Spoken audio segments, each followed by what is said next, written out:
Hello friends, welcome to your channel make physics easier by Mayur Agarwal. आज मैं आपका friend, आपका टीचर मयूर आपके साथ हूँ मेंसुरेशन की नई सीरीज के साथ, जिसमें हम लोग पढ़ने जा रहे हैं स्फीयर्स। तो इस सीरीज का एक भी वीडियो मिस मत करिएगा, बिकॉज बहुत ही आसान टॉपिक होता है ये। लेकिन स्टूडेंट्स जहां जहां पर जिन पॉइंट्स पर गलती करते हैं और जहां पर क्वेश्चंस को नहीं कैच कर पाते, वो सारी बातें मैं इस सीरीज में करूंगा। तो most welcome to my channel make physics easier by Mayur Agarwal. साथ ही साथ भले मेरे चैनल का नाम make physics easier by Mayur Agarwal है, लेकिन मैं आप लोगों की पूरी मदद मैथमेटिक्स में भी कर रहा हूं। इसीलिए मैं टैगलाइन अपनी रखता हूं, मेक मैथमेटिक्स इजियर, जब मैं कोई भी मैथमेटिक्स के वीडियोस आपको प्रोवाइड कराता हूं। तो वीडियो को लास्ट तक देखिएगा और साथ रहिए। स्टार्ट करते हैं।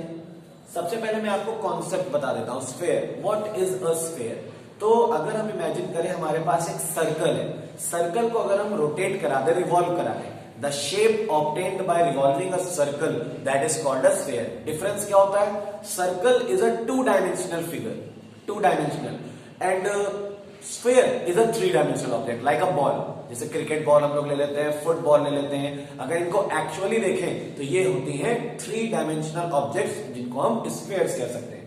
तो याद रखिएगा, स्फीयर, स्फीयर में दो फॉर्मूले होंगे। स्फीयर में क्या होगा? पहला फॉर्मूला होगा वॉल्यूम का। Volume of a sphere will be 4/3 pi r cube. There will be only one quantity in a sphere, radius, and the second formula is for surface area. Surface area is 4 pi r square. यहां पर जैसा कि आप sphere को जब देखोगे तो उसमें कोई अलग अलग सरफेसेस नहीं होती है, सिर्फ कर्व सरफेस होती है। तो उसी को हम चाहे टोटल सरफेस कह लें या कर्व सरफेस कह लें, सरफेस एरिया वही बन जाता है। अब सपोज अगर स्फीयर को मिडिल में से कट कर दिया गया, then it forms a hemisphere. जैसे कि आपने इमेजिन करो, आपने किसी बॉल को बीच से कट कर दिया, तो जो आपको दो इंडिविजुअल पार्ट्स मिलेंगे उन्हें आप कहोगे हेमिस्फीयर। हेमिस्फीयर में तीन फॉर्मूले होंगे। सबसे पहले तो वॉल्यूम का फॉर्मूला होगा, volume will become 2/3 pi are cube. Then curve surface area होगा 2 पाई आर स्क्वायर, और देन टोटल सरफेस एरिया होगा 3 पाई आर स्क्वायर। तो हेमिस्फीयर के केस में तीन फॉर्मूले होते हैं और स्फीयर के केस में दो फॉर्मूले होते हैं। तो ये थे हमारा बेसिक कॉन्सेप्ट स्फीयर और हेमिस्फीयर से रिलेटेड। यस, तो अब हम स्टार्ट करते हैं अपने वीडियो की तरफ। मेनली हम लोग क्वेश्चन को स्टार्ट करते हैं। जैसा कि आपको मालूम है, मैं अपने सीरीज में सबसे पहले बेसिक क्वेश्चन से डिस्कस करना स्टार्ट करता हूं, जिससे कि हम लोग फॉर्मूले को अप्लाई करना प्रॉपर वे में सीख जाए। तो पहला क्वेश्चन जो मैंने सेलेक्ट किया है बहुत ही सिंपल है। Find the surface area and volume of a sphere of diameter 14 centimetre. ये हमारा पहला क्वेश्चन है। तो देखिए आप, कितना आसान है। सबसे पहले डायमीटर आपको दिया गया है क्वेश्चन में 14, यहां से आप रेडियस निकाल लोगे, डायमीटर डिवाइडेड बाय 2। सॉल्व किया तो 7 सेंटीमीटर। आफ्टर दैट वॉल्यूम का फॉर्मूला होता है 4/3 pi are cube. So 4/3 pi into 7 cube. So 4/3 22/7 into 7 into 7 into 7. 7 will be cancelled. So 22 4 जा 88, multiplied 7 7 जा 49 and divided by 3. Calculation part आप अपने आप करा सकते हो और ये आंसर हमारा सेंटीमीटर क्यूब में आ जाएगा। After that surface area formula होता है 4 pi are square. So 4 into 22/7 into 7 into 7, 7 will be cancelled. So 4 into 22 7 is 154. 4 4 is 16. 616 centimetre square. तो these are the two answers. इसके बाद आप फाइनली कैलकुलेट करा लीजिएगा, क्योंकि यहाँ पे डिवाइड अगर हो सकता था तो मैं कर देता, otherwise time will be wasted. So इसमें और कुछ भी नहीं करना है, सिर्फ आपको कैलकुलेशन करा के फाइनल आंसर लिख देना है। याद रखिएगा, कुछ स्टूडेंट्स को प्रॉब्लम होती है, सर हम आंसर डेसिमल में लिखें या फ्रैक्शन में, क्या लिखना प्रॉपर रहेगा? तो मेरे हिसाब से दोनों ही चीजें सही रहेंगी, लेकिन अब आप अपना आंसर इम्प्रॉपर फ्रैक्शन में मत छोड़िएगा। अगर आप डेसिमल में कर देते हो तो कम से कम 2 डेसिमल प्लेसेस तक आप फाइनल आंसर अपना लिखिएगा, अगर पॉसिबल है तो या तो फिर अगर आप फ्रैक्शन में लिखना चाहते हो तो मिक्स्ड फ्रैक्शन में अपने आंसर को छोड़िएगा। यूनिट बिल्कुल मत भूलिएगा। वॉल्यूम की यूनिट हमेशा क्यूब्स में आती है और एरिया की यूनिट हमेशा स्क्वायर्स में आती है। तो ये था हमारा आज का सीरीज का स्फीयर का पहला क्वेश्चन। आगे बढ़ाते हैं वीडियो को और सेकंड क्वेश्चन की बात करते हैं। सेकंड क्वेश्चन जो मैंने सेलेक्ट किया है, the hollow sphere in which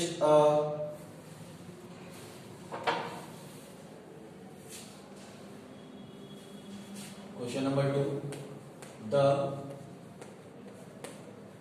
hollow sphere in which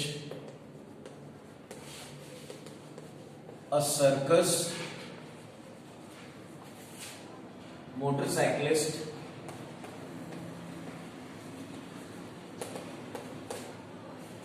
performs his stunts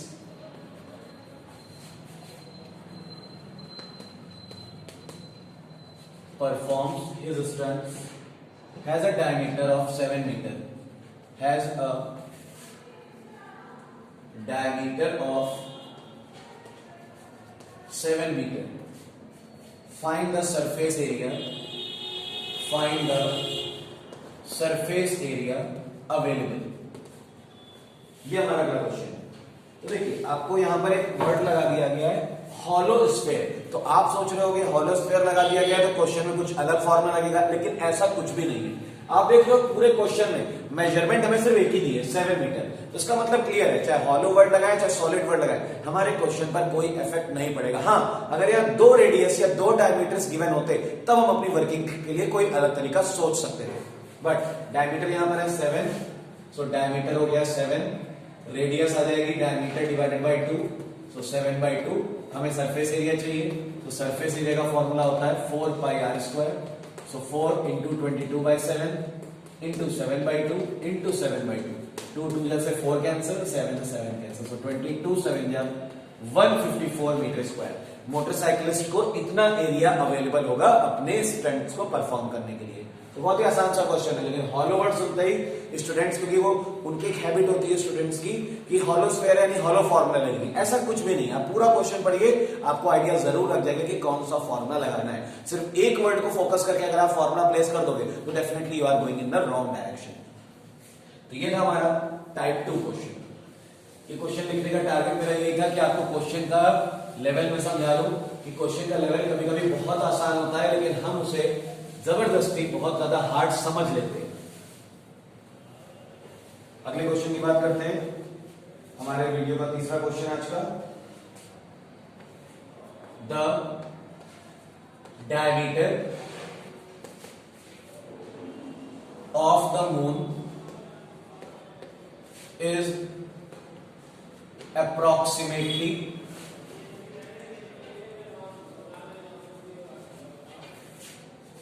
1/4 of the diameter of Earth. Find ratio of their surface areas. बहुत आसान क्वेश्चन है, देखिए कितनी आसान वर्किंग होगी इसकी। अभी मैं आपके सामने सॉल्व करता हूं। सबसे पहले डायमीटर जो मून का है वो 1/4 है अर्थ के डायमीटर का, तो लेट कर लेते हैं, let diameter of earth, diameter of earth d1, इसको हमने लेट कर लिया x। सो अगर हम यहां से रेडियस फाइंड आउट करें, radius of earth, radius of earth यानी कि r1, ये हो जाएगी x/2, बिकॉज रेडियस हमेशा डायमीटर की हाफ होती है।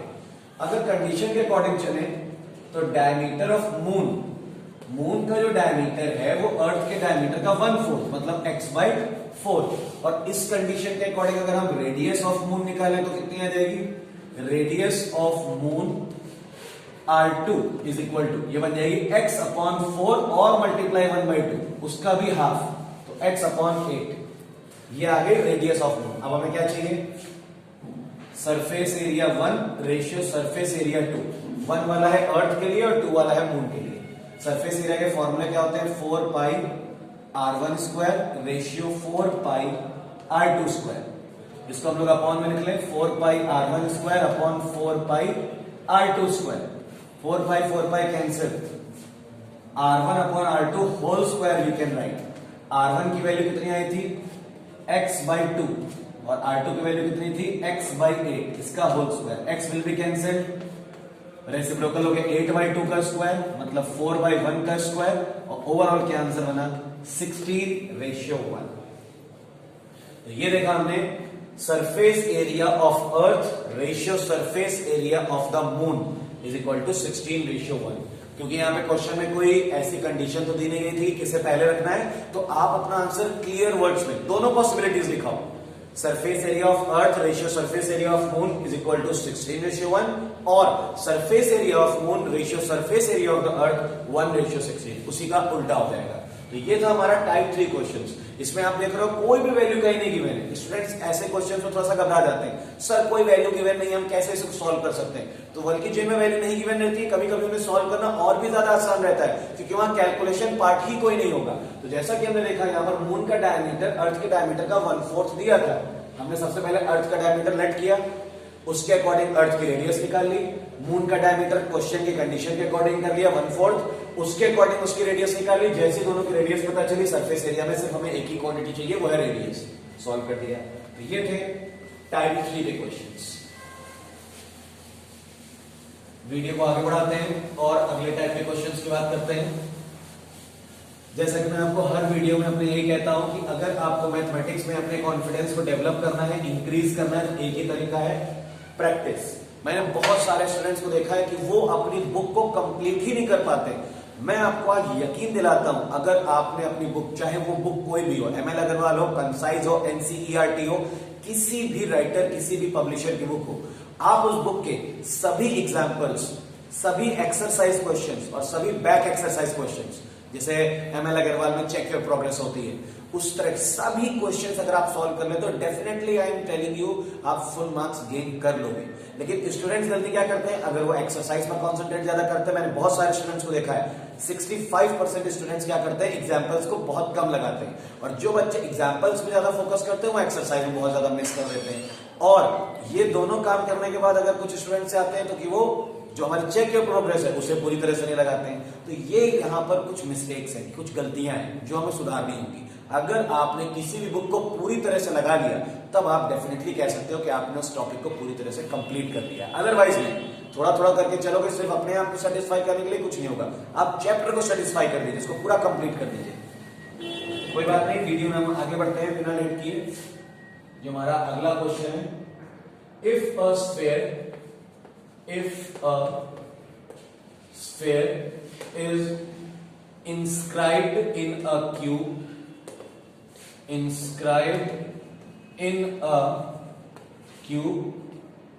find the ratio of their volumes, उनके वॉल्यूम्स का हमें रेशियो निकालना है। कोई बात नहीं, देखिए अब अगर आप इसको इमेजिन करो, सपोज ये क्यूब की फेस है। क्यूब जैसा कि जानते हैं सारी साइड्स इक्वल होती है। अगर इसमें स्फीयर को हमने इंस्क्राइब किया है तो देखिए स्फीयर का जो डायमीटर होगा, क्यूब की जो भी साइड होगी वो स्फीयर के डायमीटर के इक्वल होगी। तो सबसे पहले क्या करते हैं, let side of cube is equal to x, so diameter of the sphere is equal to x, hence radius is equal to x/2। सबसे पहले तो ये कंसिडरेशन हमें क्वेश्चन में करना ही होगा। हमने क्यूब की साइड को x लेट किया और वही जो क्यूब की साइड है वो डायमीटर बन जाएगी, तो डायमीटर x हो गया और रेडियस हो जाएगी x/2। सो v1 में हम लोग वॉल्यूम ऑफ क्यूब रख रहे हैं, यहां पर फॉर्मूला लगाया साइड क्यूब, तो यहां से आएगा x क्यूब। और अब हम लोग यहां v2 रख रहे हैं 4/3 पाई आर क्यूब, सो 4/3 पाई और यहां पर हो जाएगा x/2 होल क्यूब। सॉल्व कर लेते हैं इसे, 4/3 पाई x क्यूब अपॉन 8, 4 से इसको कैंसिल किया तो 2, सो पाई x क्यूब अपॉन 6। ये हमारे पास आ गया वॉल्यूम। अब दोनों का रेशियो निकालना है, सो v1 रेशियो v2 सो v1 अपॉन v2 लिखा, v1 की वैल्यू है x क्यूब और v2 की वैल्यू है पाई x cube upon 6। x cube will be cancelled, 6 reciprocal होकर ऊपर आ जाएगा, तो फाइनली हमारे पास आंसर क्या आ रहा है 6 रेशियो पाई। अब चाहो तो आप पाई की वैल्यू भी लगा सकते हो 22/7, तो थोड़ा आंसर हमारा कन्वर्ट हो जाएगा। बता देता हूं मैं किस तरह। 6 रेशियो 22/7, 7 का पहले तो उसको सॉल्व कर लेते हैं थोड़ा सा, तो 3 रेशियो 11/7, 7 3 20, 21 रेशियो 11 अगर आप कंप्लीट आंसर चाहते हो तो, और अगर आप पाई के टर्म्स में चाहते हो तो ये आंसर हो जाएगा। तो इस क्वेश्चन में भी हमने देखा कि हमें कोई भी प्रॉब्लम नहीं होनी चाहिए अगर हमारा कॉन्सेप्ट क्लियर है। तो एक रफली डायग्राम हमने बना लिया या इमेजिन कर लिया कि जो क्यूब की साइड होगी, अगर स्फीयर उसके अंदर इंस्क्राइब किया जाएगा, रखा जाएगा और करेक्टली वो उसकी सभी साइड्स को टच कर रहा है, तो इसका मतलब स्फीयर का जो भी डायमीटर होगा वो क्यूब की साइड के इक्वल होगा। और हमने पूरे क्वेश्चन को सॉल्व करा दिया। तो ये था हमारा अगला क्वेश्चन। आगे बढ़ते हैं अपने वीडियो के नेक्स्ट क्वेश्चन पर। Sphere is very easy topic. Sphere में उतनी ज्यादा प्रॉब्लम्स नहीं होती हैं। जो मेन प्रॉब्लम्स थी आपको वो सिलेंडर और कोन में हो सकती थी, उस क्वेश्चन में थोड़ा ज्यादा तरह के क्वेश्चन होते हैं। यहां पर बहुत ज्यादा तरह के क्वेश्चन आपको नहीं मिलेंगे। Question number 5,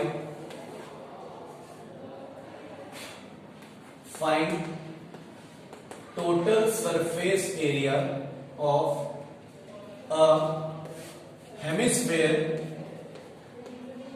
of radius 10 centimetre और पाई की वैल्यू दी गई है 3.14। ठीक है, तो अब इस बार हमें हेमिस्फीयर का फॉर्मूला लगाना होगा।